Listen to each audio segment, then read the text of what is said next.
Halo sa inyong lahat. Ako si Dr. Renato Bagani. Ngayon, susuriin natin ang paksang Sino Sabi Bawal Kanin sa Diabetes, ang lihim na tinapay. Naaalala ko pa ang litong-lito at nanginginig na mga kamay ni Aling Nena, isang 65 taong gulang na pasyente na kumatok sa aking klinika noong isang maulan na hapon noong nakaraang buwan. Hawak niya ang resulta ng kanyang lab test at halos maiyak siya habang sinasabi, "Dr. Renato, buong buhay ko, nagtrabaho ako ng husto, umaasa na pagtanda ko, makakain ako ng masarap na kanin kasama ang aking mga anak at apo. Pero ngayon, sa sakit kong ito sa diabetes, pinagbabawalan ako ng mga anak ko kumain ng kanin. Kapag nagutom ako at palihim na kumain ng isang tasa, kinabukasan, ang sugar ko ay umaabot na sa 180,200.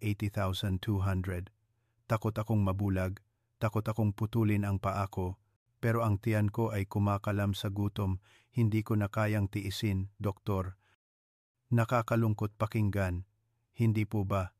Ang salaysay ni Aling Nena ay malamang na nararamdaman din ng libu-libong nanonood ng video na ito, tama ba? Pero ang totoo, hindi lahat ng klase ng carbohydrates ang kalaban na sumisira sa ating pancreas. Mayroong isang napaka-espesyal na uri ng carbohydrates na tinatawag ng agham bilang karek ng diabetes. Isang regalo mula sa kalikasan na kung alam lang natin kung paano kainin, hindi lang ito hindi magpapataas ng blood sugar, kundi tutulungan din nitong maging normal ang inyong HbA1c level tulad ng isang ordinaryong tao. Bakit napakahiwaga nito? Tinatawag ito ng agham na resistant starch. Ang mekanismo nito ay napaka-interesante. Kapag kinain ninyo ito, tahimik itong dumadaan sa tiyan, dumadaan sa maliit na bituka nang hindi natutunaw sa asukal, direktang dumadaan ito sa malaking bituka upang pakainin ang good bacteria, kumikilos tulad ng fiber.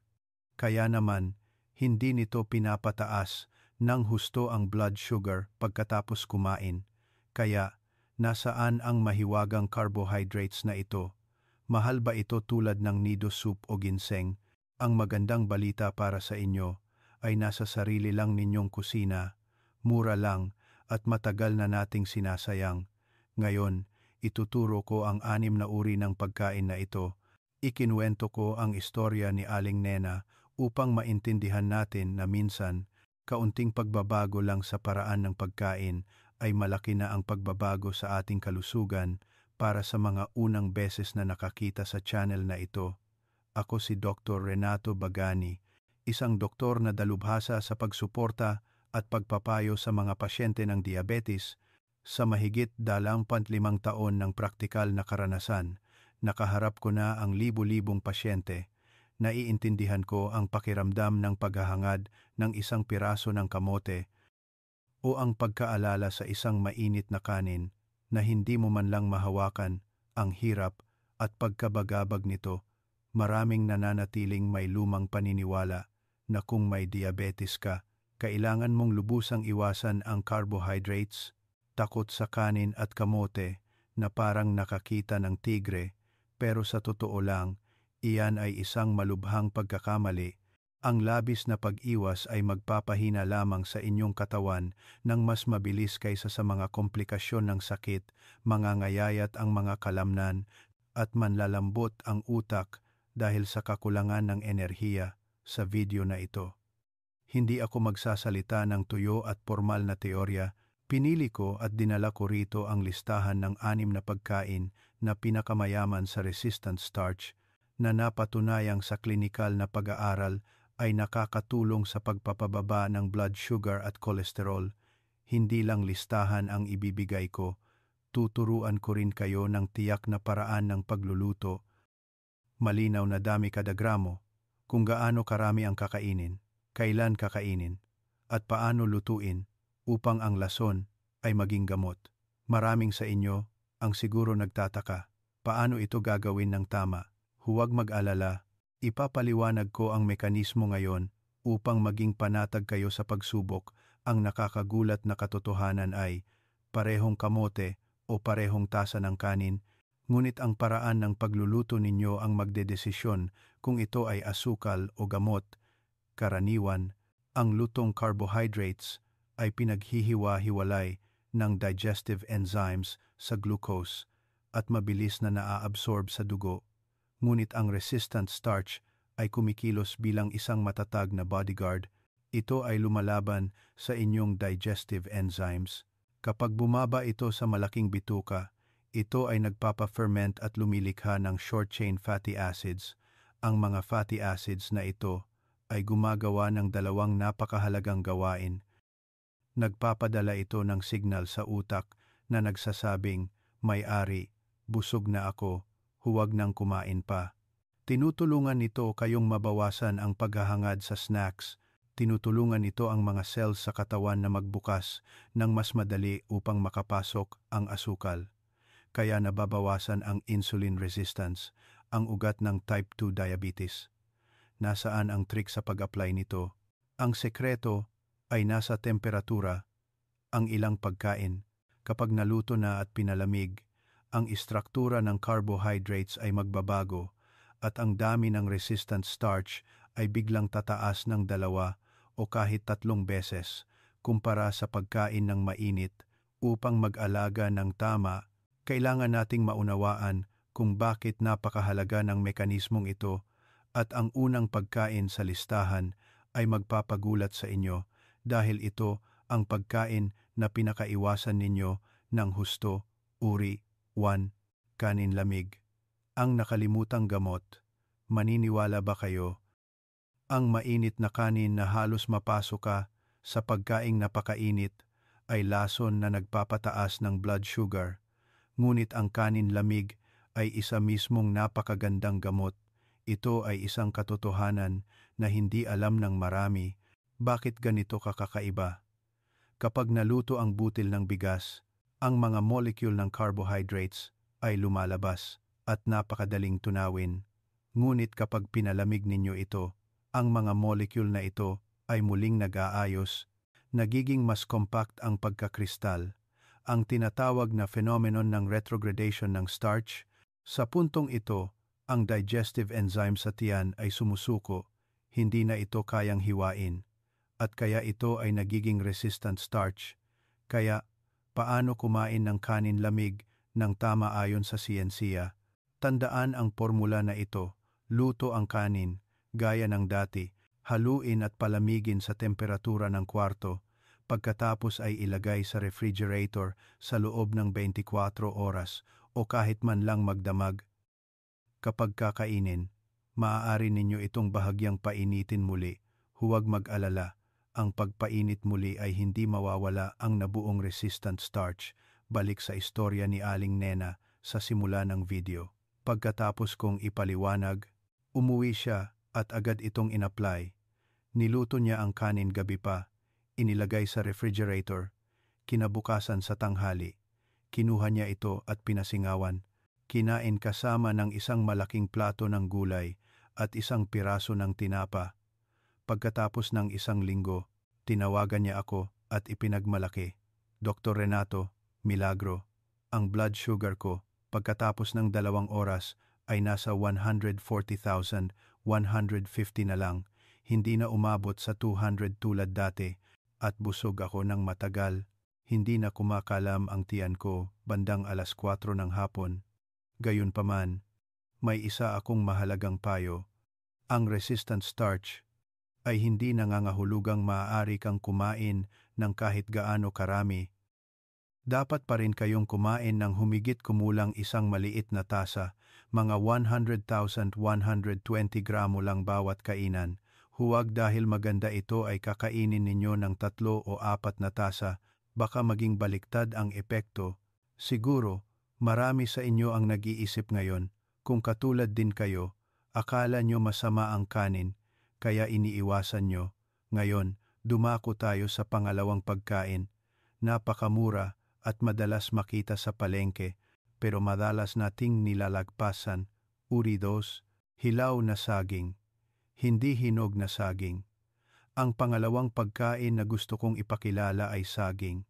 Pero pakatandaan, ang tinutukoy ko ay hilaw na saging. Yung maasim pa, hindi. Yung hinog at matamis na saging. Magkumpara tayo ng kaunti. Ang hinog na saging ay matamis na matamis. Iyan ang panahon na ang starch ay ganap ng nagiging fructose at glucose. Kakainin mo, tataas agad ang blood sugar mo.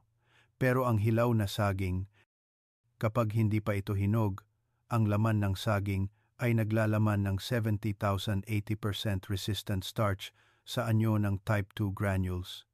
Isa ito sa pinakamayamang pinagmulan ng resistant starch sa buong mundo. Hindi lang sa pagpapatatag ng blood sugar ang benepisyo ng hilaw na saging dahil hindi ito natutunaw sa maliit na bituka. Ito ay nagiging premium na pagkain para sa good bacteria sa colon. Kung mayroon kayong matagal ng diabetes, madalas nakakaranas ng kabag, maluwag na dumi, o chronic constipation dahil sa autonomic neuropathy complications, ang hilaw na saging ang inyong magiging tagapagligtas para sa digestive system. Paano ito kainin? Nang masarap, alam kong maasim ang hilaw na saging, mahirap lunukin, maaari ninyong sundin ang simpleng paraan na ito. Hugasan ng mabuti ang hilaw na saging. Saba o lakatan ay pwede. Lutuin ng may balat o steam. Kapag luto na, mababawasan ang asim nito at mapapalitan ng malinamnam at malambot na lasa.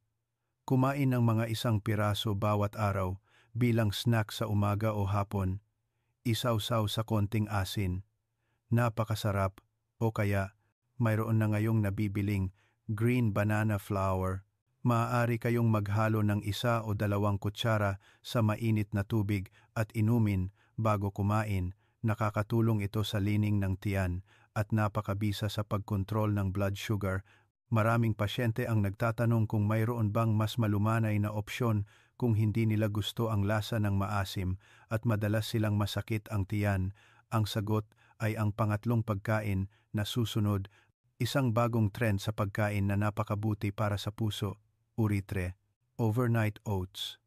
Ang pagkain na ito ay tinatawag na oats, ngunit hindi ito ang oatmeal na niluto ng malambot. Ito ay oats na ibinabad magdamag. Ayon sa mga pag-aaral sa nutrisyon, ang 100 gramo ng raw oats ay naglalaman ng humigit kumulang 4,005 gramo ng beta-glucan at malaking dami ng resistant starch. Gayunpaman, kung lulutuin ninyo ito bilang mainit na oatmeal, ang dami ng resistant starch ay bababa ng malaki dahil sa mataas na temperatura na sumisira sa istruktura nito. Ito ay dahil sa gelatinization ng starch.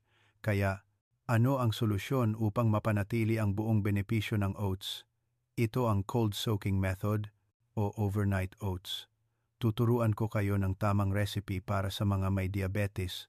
Kumuha ng mga 30,050 gramo ng rolled oats. Huwag gumamit ng instant oats na may asukal. Haluin sa 150 to 200 milliliters ng unsweetened milk o soy milk, almond milk.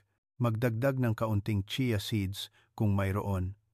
Takpan ng mahigpit, ilagay sa refrigerator magdamag, mga 68 oras.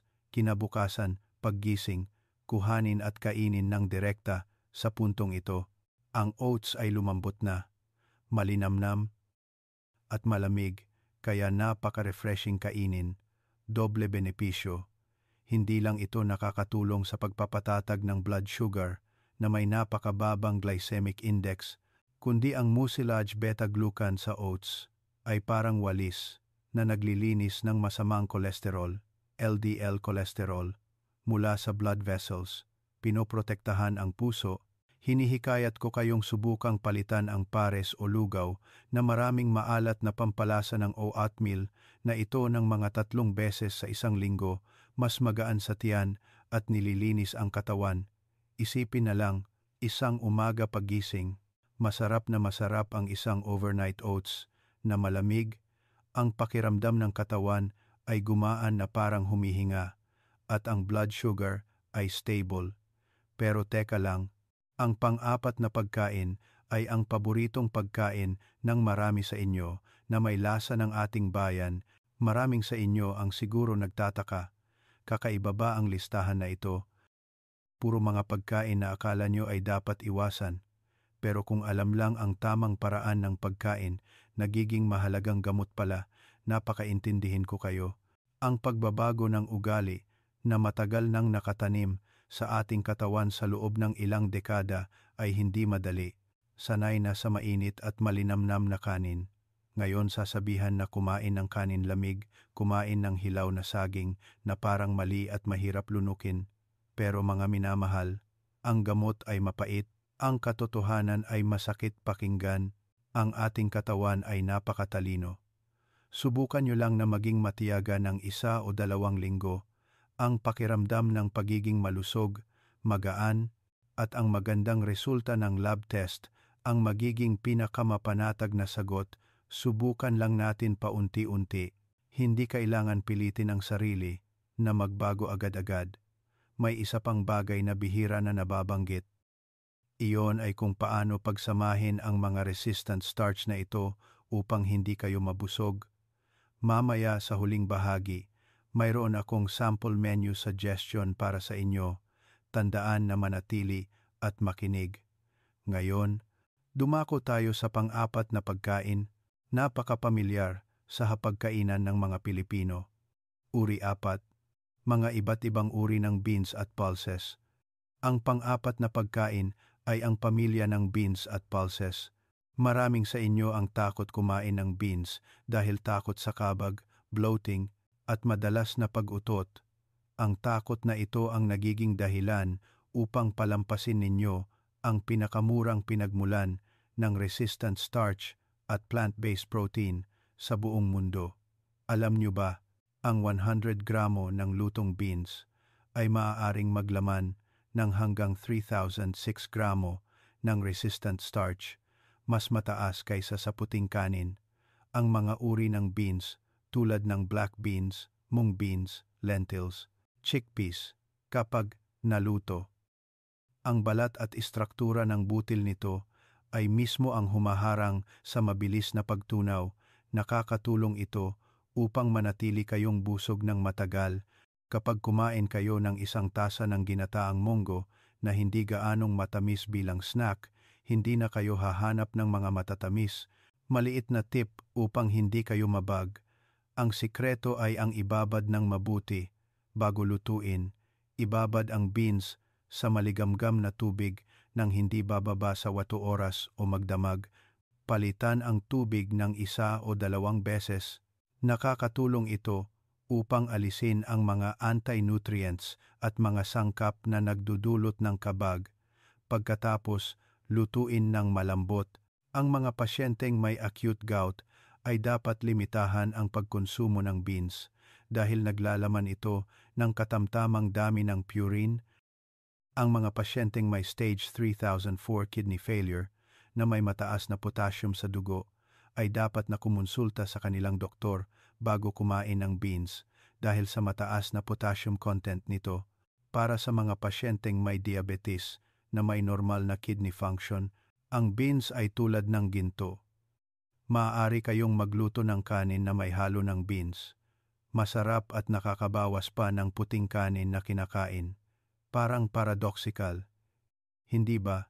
Busog ka sa beans pero hindi tumataas ang blood sugar kundi bumababa pa. Ngayon, alamin natin ang ika-5 pagkain. Isang uri ng gulay na gusto ng lahat kainin. Ngunit 90% sa atin ay maling kumakain. Uri 5, nilagang patatas at kamote na pinalamig.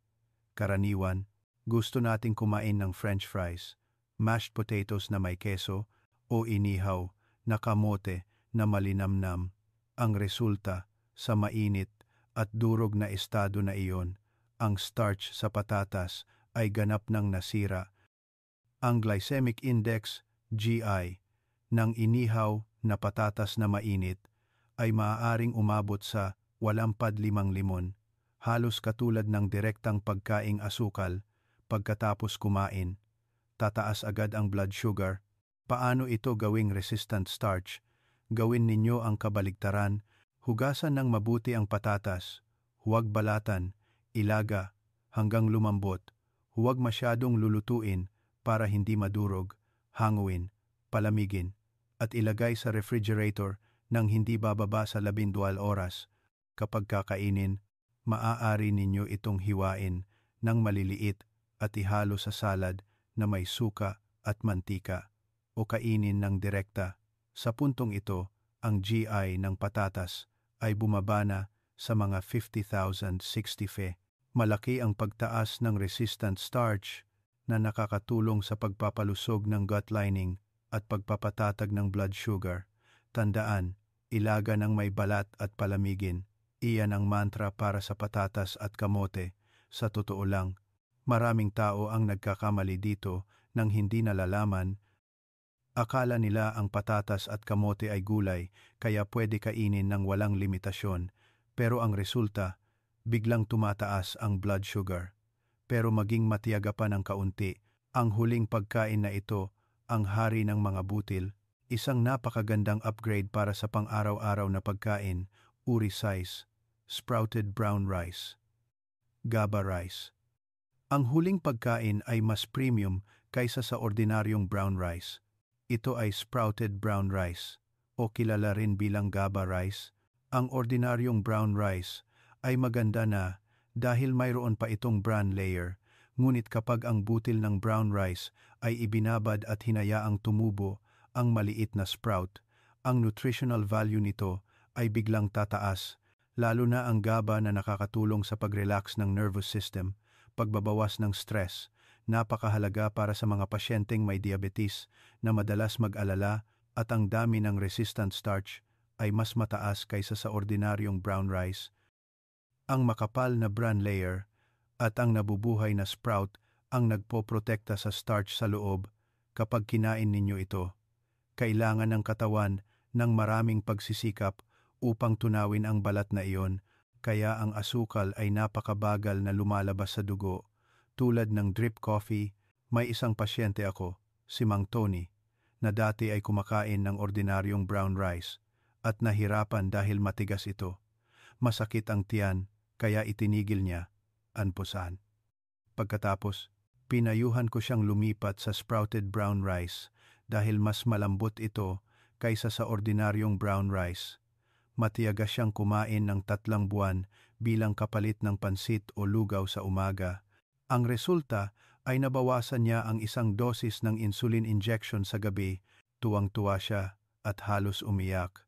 Mahalagang tip, kahit sprouted brown rice pa, dapat pa rin sundin ang prinsipyo ng masusing pagmuya. Ang sabi ng ating mga ninuno, ngumunguya ng mabuti, busog ng matagal. Para sa mga pasyenteng may diabetes, ang masusing pagmuya ay upang mahalo ng mabuti ang laway, mabawasan ang load sa tiyan, at matulungan ang utak na makatanggap ng signal ng kabusugan ng mas maaga. Subukang ngumunguya hanggang sa maging likido bago lunukin. Kung hindi pa kayo sanay, subukan ninyong ihalo ang sprouted brown rice sa puting kanin sa ratio na 1:1. Pagkatapos ay unti-unting dagdagan. Ipagpatuloy ang panonood dahil ang sumusunod na babala ay napakahalaga. Kung hindi ninyo alam ito, ang pagkain ng resistant starch ay maaaring magdulot ng hindi kanais-nais na problema sa inyong tiyan. Pagkatapos marinig ang lahat ng magandang benepisyo, maraming sa inyo ang magiging sabik. Kaya, bukas, ititigil ko na ang lahat ng mainit na kanin. Kakain na lang ako ng kanin lamig at beans para mabilis gumaling. Ito ay isang nakamamatay na pagkakamali. Kapag biglaan kayong kumuha ng malaking dami ng resistant starch, ang mga mikrobyo sa malaking bituka ay magiging overwhelmed. Masyado silang magpa-ferment at lilikha ng maraming gas. Ang resulta ay magkakaroon kayo ng kabag, bloating, pananakit ng tiyan, at maaaring acute diarrhea. Ang tamang paraan, pakinggan ang inyong katawan. Sa unang linggo, magdagdag lamang ng 1 o 2 pagkain na may resistant starch. Halimbawa, 1 pagkain na oatmeal, 1 pagkain na hilaw na saging. Sa pangalawang linggo, dagdagan sa 3 o 4 na pagkain at uminom ng maraming tubig. Dahil ang resistant starch ay kumikilos tulad ng fiber, kailangan nito ng tubig upang gumalaw. Kung kumakain kayo ng marami ngunit umiinom ng kaunting tubig, magkakaroon kayo ng constipation. Ang lahat ng pagkain na binanggit ko ay pantulong lamang sa nutrisyon upang mas mapatatag ang blood sugar. Hindi ito kapalit ng gamot. Huwag na huwag kayong makikinig sa sinumang magsasabi na itigil ang gamot o insulin injection nang walang payo ng doktor. Ang paggawa nito ay paglalaro sa inyong buhay. Huwag kayong mag-alala, ipinaalala ko lang ito ng detalyado upang maging ligtas kayo. Mamaya, ibubuod ko ang 6 na pagkain sa isang iglap upang madali ninyong matandaan.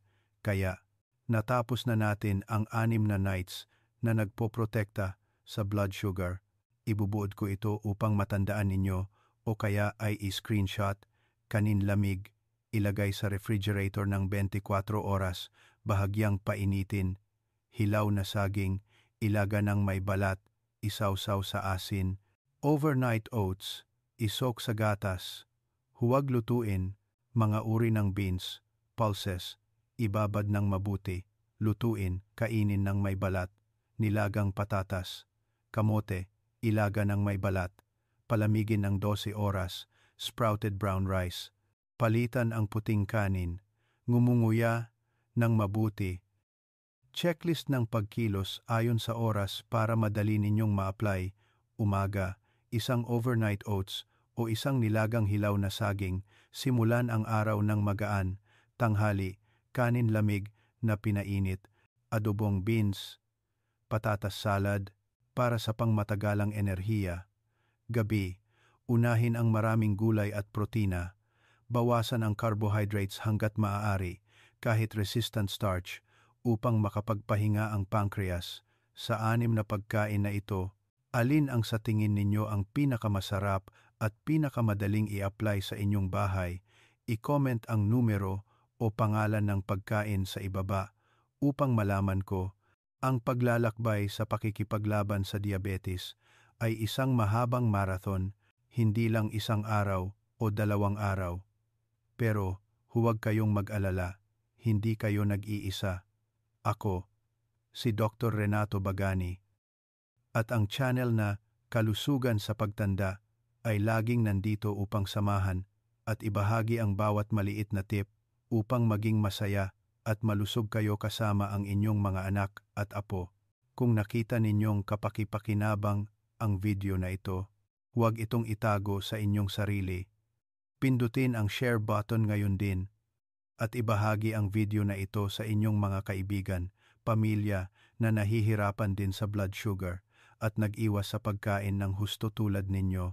Isang share lang ninyo ay maaaring makatulong sa isang tao na magkaroon ng masarap na pagkain, isang bagong pag-asa. Iyan ang misyon na pinagsasamahan natin. Kumain ng tama, pero ano ang iinumin para luminis ang mga daluyan ng dugo? Sa susunod na video, ibubunyag ko ang 7 inumin sa umaga na nakakatulong sa paglilinis ng mga daluyan ng dugo at pagpapababa ng kolesterol para sa mga may diabetes. Huwag kalimutan panoorin. Naway laging panatilihin ninyo ang positibong pananaw at stable na blood sugar. Paalam at hanggang sa muli.